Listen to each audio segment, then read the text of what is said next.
Today's daf is Yoma Daf. We're going to start on about 6 lines from the top. Tanur Rabbanan. Tanur Rabbanan, Bisharecha. It says in the pasuk, Uchtavtam al mizuzot beitecha uvisharecha. You should write the words of Torah on your gates. That's talking about mizuzah. Echad sharei batim. This includes gates of homes. Vechad sharei chatzerot, courtyards. Vechad sharei medinot, even countries. In other words, if it's a Jewish one. Vechad sharei ayarot, even of cities. In other words, it means here medinot doesn't actually mean countries like we would use today, but it means larger places, even larger communities or cities. If they're Jewish, they require mezuzah on their gates. Yesh behen chovat mitzvah lamakom. So it's an obligation on the place. Mishum shene'emar uchtavtam al mezuzot beitecha uvisharecha, because it says you have to write them on the mezuzot, on the doorposts of your houses and your gates. So even the gates of cities and so on are obligated in mezuzah. Amar le Abaye le Rav Safra. Abaye said to Rav Safra, "Hane abulei de mechuzah." These sort of they had sort of archways in mechuzah. Mai ta'amalu avdulo Rabbanan mezuzah. Why don't they have a mezuzah? So they surrounded the city of mechuzah. They had certain structures that went around that you would pass through. So he says, why is there no mezuzah in these? It's a Jewish city. Amar le, he said, Hanhu chazuk la'akrat de chubehu Davidi. He said that those were made in order to provide support. In other words, they were like they were support for the structure of the buildings above. They weren't made as gates, but they were actually meant to support the buildings above. So he said to him, but still, but the fact is that people would walk through these sort of arches and then go around into the building. So there's still like an entranceway to the building, even though they are holding up the building. So why don't we have a mezuzah on them? So because inside the building that's supported by these archways is the place where the person who guarded the jail would live. Because it says in the Braita, because it says that a Bet Knesset, even though a Bet Knesset in and of itself might not require a mezuzah, if it has a place for dwelling for the Chazan Knesset, who was like the Gabai at that time, then it requires a mezuzah because it's a dwelling place. So why here do we not require a mezuzah? Since these archways, people would pass through them and then go into the building from them. So he answered, Ela Amar Abaye says, Mishum sakana. The reason is because of danger. Titania, as we learned in a Braita, mezuzat yachid nivdeket pamim b'shavua, that a person, an individual's mezuzah has to be checked twice every 7 years. V'shel rabim, but for the community, pamayim b'yovel, it has to be twice in the yovel. Okay, every 50 years. Rabbi Yehuda said, there was a situation with somebody named Artavin. He was checking all the mezuzot in the upper area of Tzipori. And a certain centurion or something, some Roman found him, and he took away from him 1,000 zuz. What was the reason? Because he thought he was doing some kind of magical practice to bewitch the people by putting this thing on the door. So he fined him a lot of money. And so therefore we don't want that to happen. So the question is, but didn't Rabbi Elazar say Shiluchei mitzvah in nizukin, that people who are on the way to do a mitzvah, they don't get harmed? How come he got harmed checking the mezuzot? Answer: no. Shani. When there is an established danger, it's different. It says, because Shmuel asked Hashem, how can I go and anoint David to be the king? Shaul will hear and he will kill me. And Hashem said, you should bring a calf with you and tell Shaul that you're going to do a korban down there. Okay, in other words, what happened was that Shmuel was afraid of going to anoint David to be the king because Shaul was already very upset and he thought Shaul would kill him. So Hashem doesn't say, don't worry about it, just go anyway. He says, bring a calf, say you're going for a korban. David, when Shaul was alive? Yes, yeah, he did. He went to see him when he was alive, so he thought he would kill him. So you see that since the idea is that there's a threat, right? When there's a known danger, a known threat, Hashem doesn't say, "Oh, don't worry about it, just go." He gives him a strategy. He says, "Bring a calf with you, take it with you, etc." So you see the same thing here. Since we know that putting mezuzot in these public places might cause some kind of a danger, therefore we don't do it. That was the conclusion. Tani Rav Kana taught Kamed Rav Yehuda in front of Rav Yehuda, Beta Teven, Beta Bakar, Beta Aitzim, the house of the straw, the place where the straw is kept, or where the cows are kept, or where the wood is kept, Beta Otzarot, or where the oil or wine is kept, Piturim and Mezuzah. They are exempt from mezuzah. These are storage rooms, okay? Mipnei shanashim naotot bahen, because the women beautify themselves or in these places. What does that mean? Umay naotot. What do you mean that they beautify themselves? Rochatzot, or they enjoy themselves. It could be from the word hana'a, right? Rochatzot, they wash themselves in these areas. Amar le Rav Yehuda. Rav Yehuda says, Ta'amad rochatzot. You're telling me the only reason why, let's say, a stable or a storehouse doesn't require a mezuzah, it's only because the women shower in there? Va'atanya, but we learned, meaning hastama chayavin, meaning that normally it would require a mezuzah. Normally you would put a mezuzah in a storehouse. But since the women take baths there, we don't. Is that true? Va'atanya, but we learned in a brighter refet bakar that a stable for cattle, pituram in a mezuzah. It's exempt from a mezuzah, even though the women don't wash there. So the default is that it's not required to have a mezuzah. Ela may naotot. What does it mean naotot? Why does it say that the storehouses are exempt from mezuzah? Because the women are enjoying themselves there. What it means is, it means that they put on their makeup and their jewelry there. And this is what it means, meaning that even though the women would sometimes go into these areas to put on their makeup, basically, to get themselves beautified, that's not considered dira. It's not considered, because they go in there to do some makeup or whatever, that it's a place of dwelling. Since it's primarily a storehouse, or it's for cattle, it's not considered a place that requires a mezuzah. So it's not that normally we would put a mezuzah on the stable or on the storehouse, and only when women shower in there we don't put it on. It's that we would normally not put it on, and even if they use it for certain activities, that doesn't make it into dira. That doesn't qualify as a dwelling. Amar li Rav Kahana.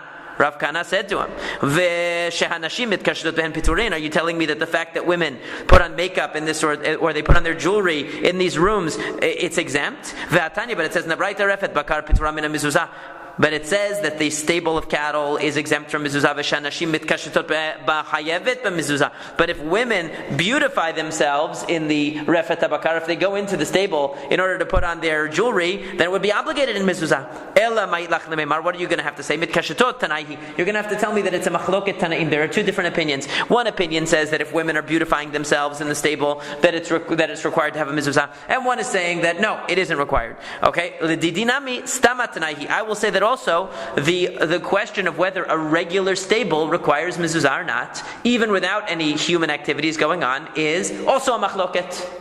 It's not just a machloket when women are using it for their accessorizing. It's also a machloket stama. Okay, in the stam case where they're not using it for that. Detanya, as we learned in the Braita, betecha. What does it mean, betecha? In the pasuk, betecha hamiyuchad lecha. It means the house which is designated for you. Prat lebetatev, and that excludes where you keep your straw, or lebeta bakara, where you keep your cattle, or lebeta aitzim, where you keep your wood, or lebeta otzarot, where you keep your wine and oil. Shepiturin min hamizuzah, which are exempt from the mezuzah. V'yesh hayivin, but some obligated in mezuzah. Some obligate storehouses in mezuzah.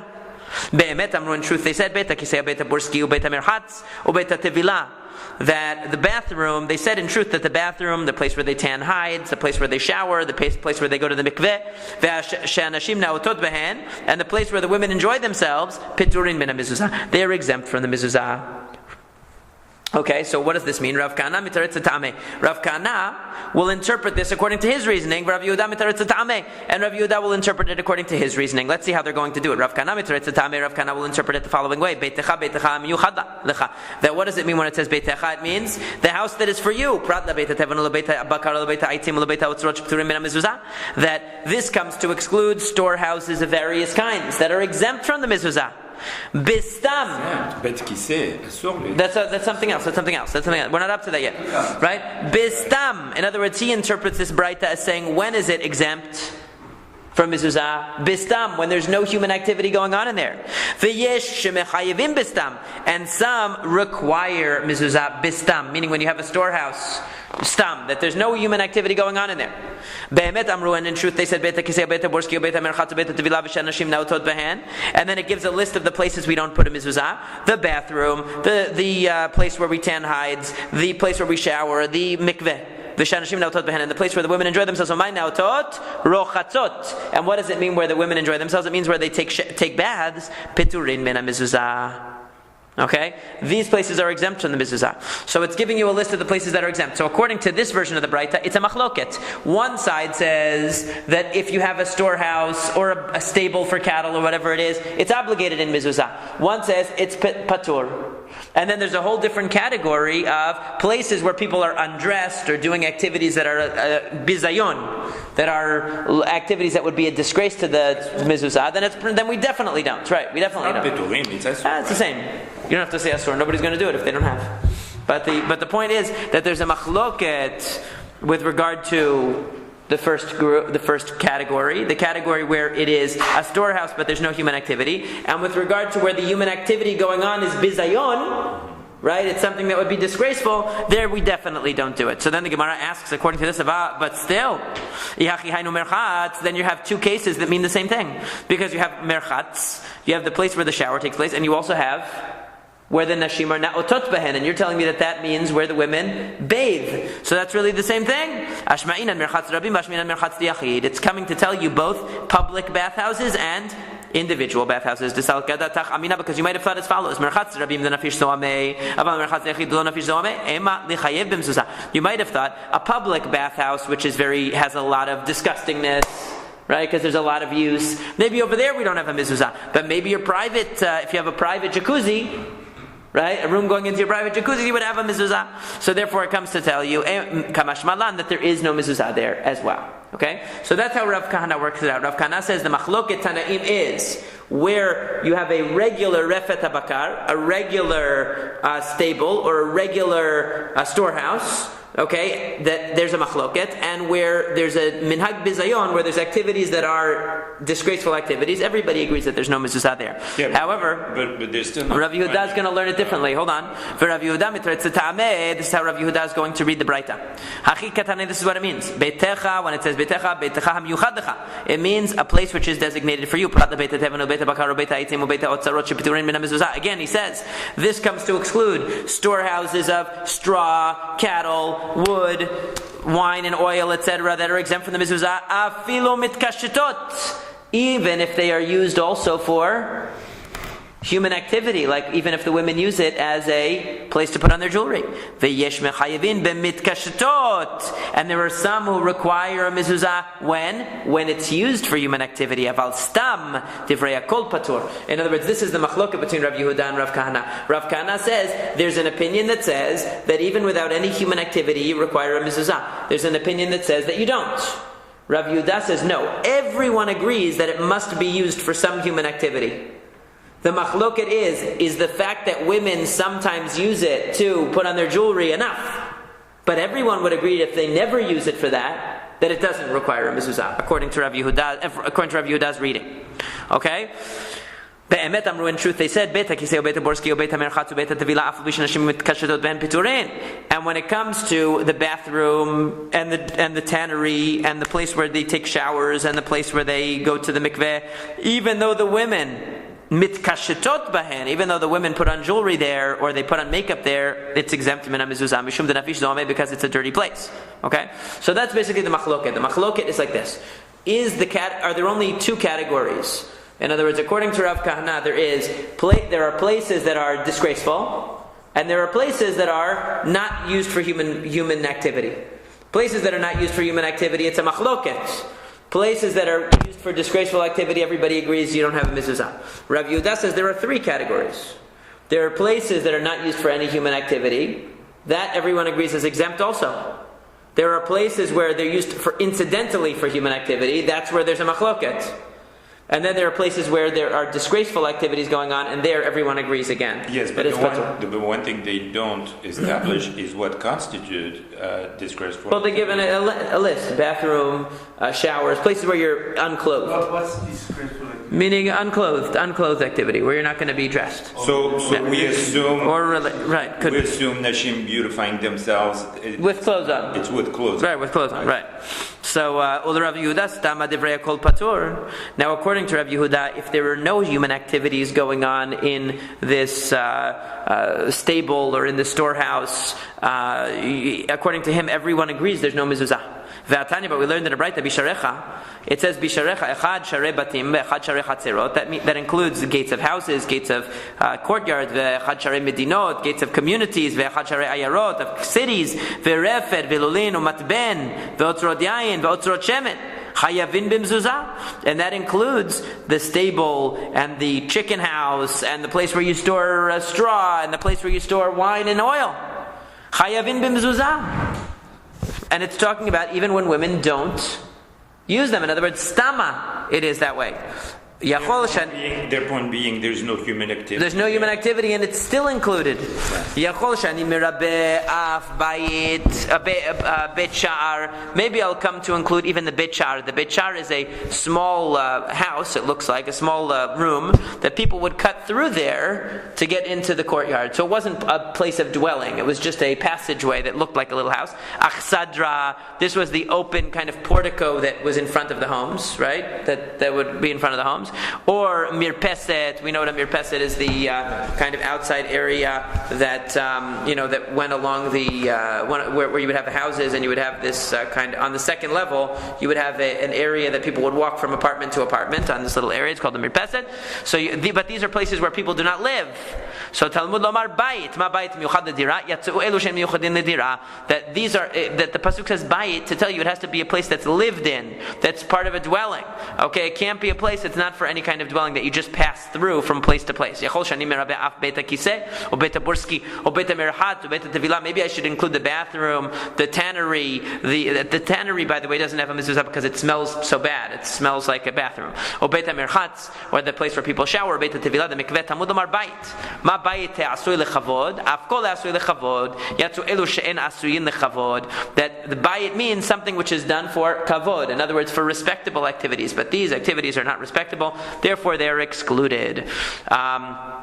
Maybe I should come to include Afhar Habayit, maybe the Temple Mount, Valishachot, and the court and the various chambers, Va'azarot, and the courtyards of the Beit HaMikdash. Talmud Lomar Bayit. It comes to tell me, Bayit ma Bayit shehu chol, Afkol shehu chol.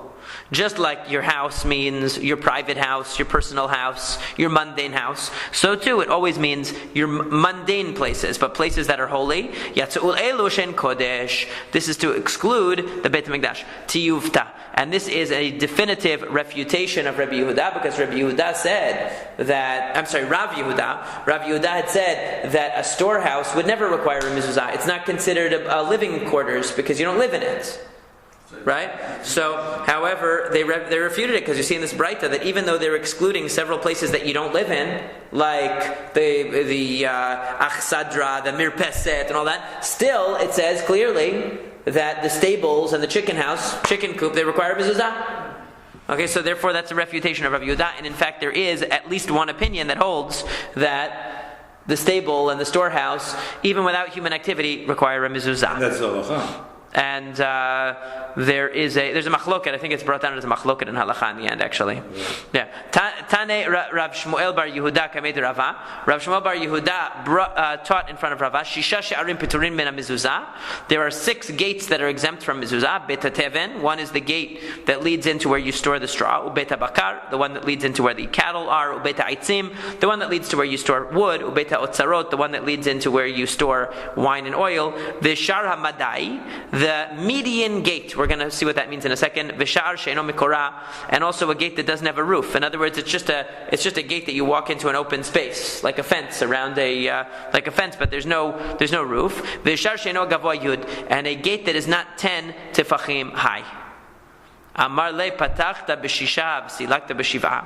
He said to him, you opened saying you were going to tell me 6 gates, but if you count them, there's actually 7 gates on your list. Amar le said to him, Sha'ara madai tanaihi. He said that Sha'ara madai, the median gate, is a machloket. How so? Detanya, as we learned in a Braita, kippah.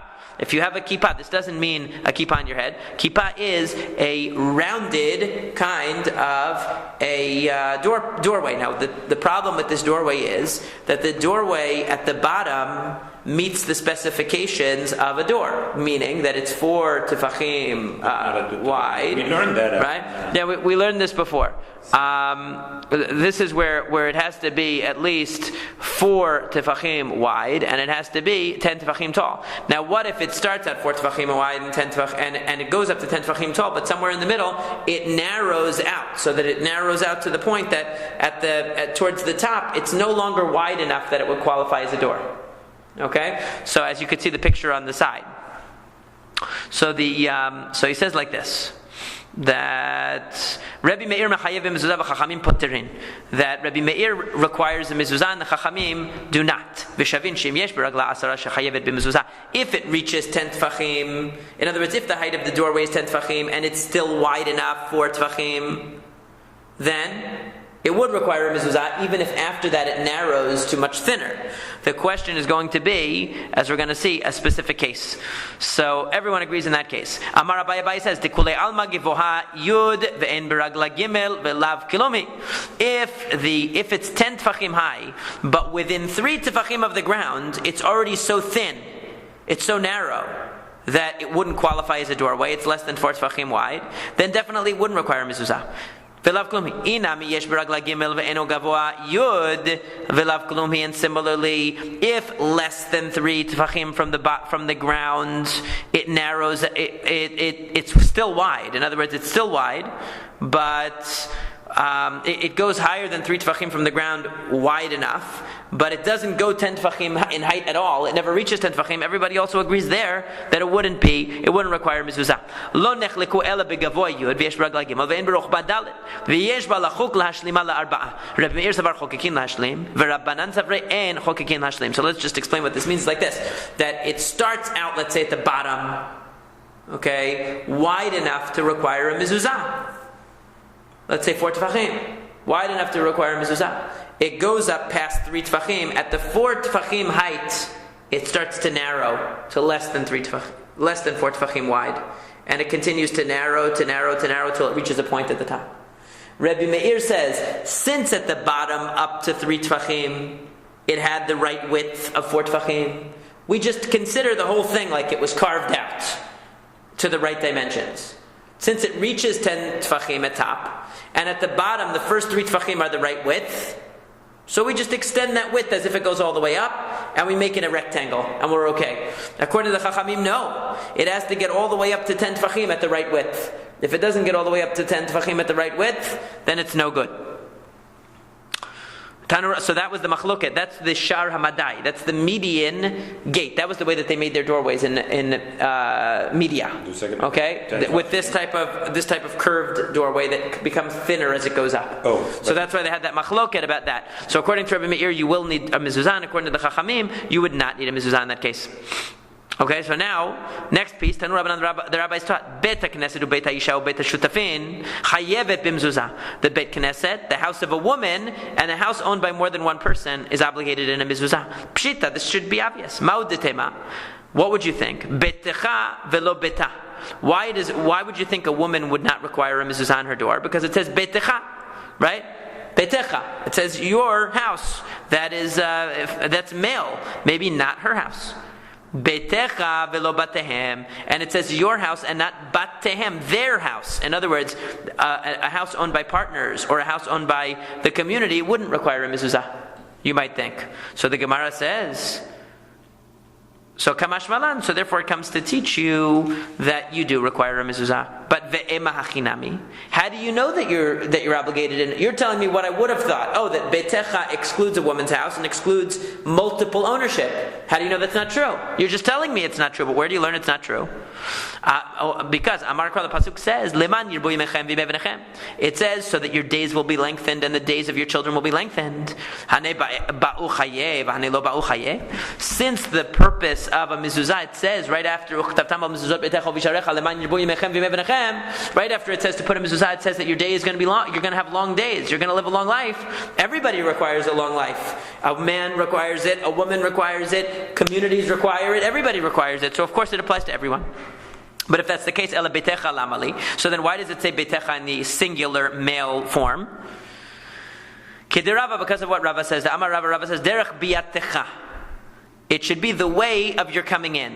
V'chi akar inish kar'e dimina akar beresha. And when a person enters the house, they lift their right foot first. So therefore we put the mezuzah on the right side. Okay, that's where we get the idea of putting the mezuzah on the right side. That's what betecha is biyatecha. The way that you come in with your right side is the way that you put the mezuzah. Tani idach, we learned in another braita, that the house, the bet knesset, the house owned by more than one person, and the house owned by a woman can have nigaim. It can have tzara'at on the walls. Pshita, obviously, why not? Because it says the man who has the house will come to the kohen. It says lo. Lo is male. Lo velolah. Lo velo lahen, meaning it has to belong to a single male, because it says lo. It doesn't say la. It doesn't say her house. It doesn't say lahen habayit. It doesn't say them.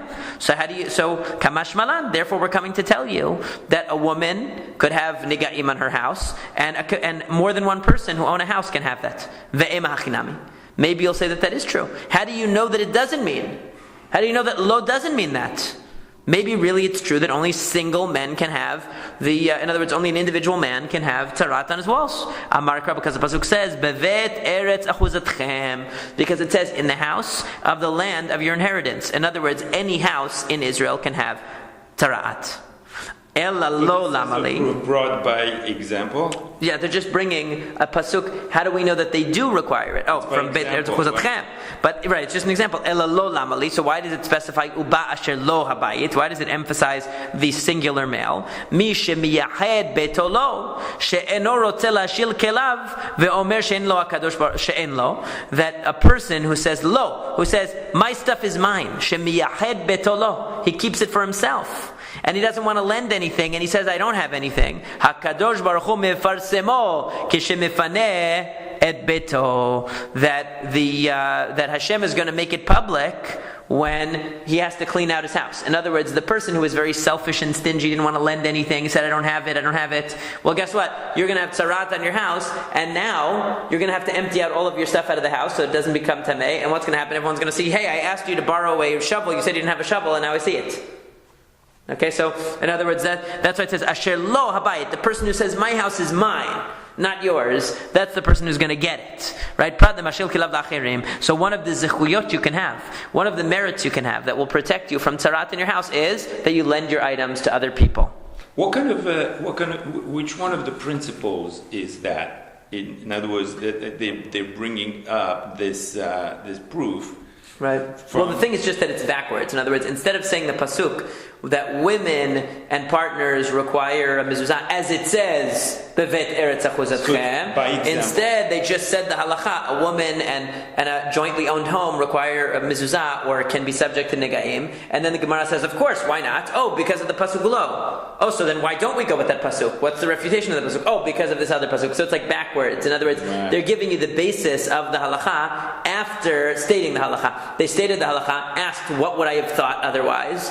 Oh, you would have thought X. Oh, I never thought of that before. Actually, that's a good point. Oh, no. But then, in other words, this is an exception to the general rule of that's what you would have thought, right. But it's an exception based on another pasuk.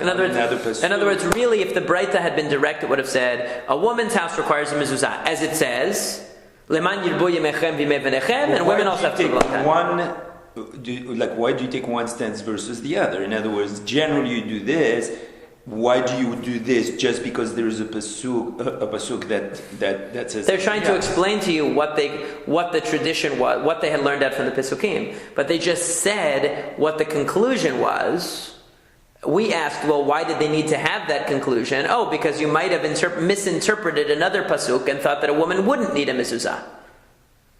Okay? Right. All right, so then, why is it a misinterpretation? How do I know it's a misinterpretation? Oh, because it says, Liman Yirbu Yemechem. That's how you know it's a misinterpretation. In other words, that's how it's working. Okay? So now the Gemara says, so now we get to, is it really true that the Bet Knesset, the synagogue, can have tarat? V'atani, we learned in a Braita, you might have thought that the synagogues and the houses of study could have tzara'at. Talmud Lamaru ba'asher lo abayit. Mi shemiyuhad lo. It says the one who owns the house will come to the Kohen, meaning only a house that is uniquely his. Yatzu elu she'en miyuchadin lo. This excludes houses that are owned by the community. Right? So wait a second. One Braita tells us that the Bet Knesset could have tzara'at. The other one says no. So what's the answer? La kashya, ha Rabbi Meir, ha Rabbanan. One is representing the view of Rabbi Meir, one is the view of the rabbis. Detanya, as we learned in another Braita, Bet Knesset sheyesh ba bet dira lahazan ha-Knesset chayav b'mzuzah v'shein ba dira Rabbi Meir mechayev v'hachamim poterin. That when a Bet Knesset has a place for the Gabbai to live, it's obligated in mezuzah. Okay, when it doesn't have any place for the Chazan to live, according to Rabbi Meir, mechayev, he still has to put a mezuzah. According to Chachamim, poterin, it's exempt from mezuzah. So what does that show you? That shows you that according to Rabbi Meir, we look at the Bet Knesset as a house that's owned by all the individuals, right? So it's still required to have a mezuzah, and therefore it could still be subject to tzara'at. Okay, the Chachamim are saying no, it's in a different category, and therefore since it's in a different category with respect to mezuzah, it's also going to be in a different category with respect to tzara'at. Ve'ibait ema, alternatively, hava harabanan, both could be the rabbis. V'lakashya, hadit be'betira, hadilet be'betira. We could say that one Braita that says that tzara'at can appear in a Bet Knesset is talking about where there is a bet dira, there's a dwelling in the synagogue for the Gabbai. When it says that there can't be tzara'at, it's talking about where nobody lives in there. Ve'ibait ema, a third alternative is hava hadilet be'betira. Both are talking about where there's no bet dira, where there's no dwelling, there's no lodging in the Bet Knesset. However, v'hadi krachim, v'hadi kfarim.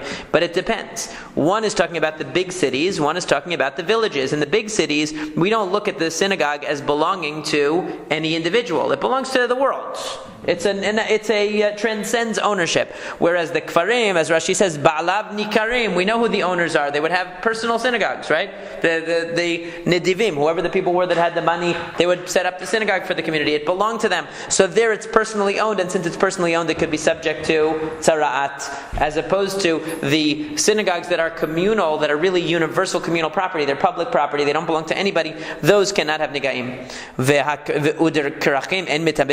Are you telling me that we're on Yud Bet Amud Aleph now, that these synagogues are not subject to tzara'at? V'atanya achuzatchem mitama'a b'negaim v'en Yerushalayim mitama'a b'negaim. It says that the place that belongs to you, the land that belongs to you, the houses in that land will become tameh from tzara'at, but Jerusalem is not subject to tzara'at. No house in Jerusalem will get it. Amar Rabbi Yehuda, ani lo shamati el makom mikdash bilvad. That Rabbi Yehuda said that I only heard that the Beit HaMikdash cannot have tzara'at, but I heard that anywhere else in Jerusalem you could have it. But what's the point? Meaning, even according to Rabbi Yehuda, that says that in Jerusalem you could have tzara'at, he says that only the Beit HaMikdash is exempt. But really, the Batei Knesset would not be exempt. And the Chachamim, the implication would say that anywhere outside of Jerusalem also, the Batei Knesset, the synagogues, are subject to tzara'at, even though they might be communal ones. So what's the answer? And by the way, we saw this sugya already, I believe in Masechet Shabbat a long time ago. So what's the answer? That the Gemara will amend the statement and say, so it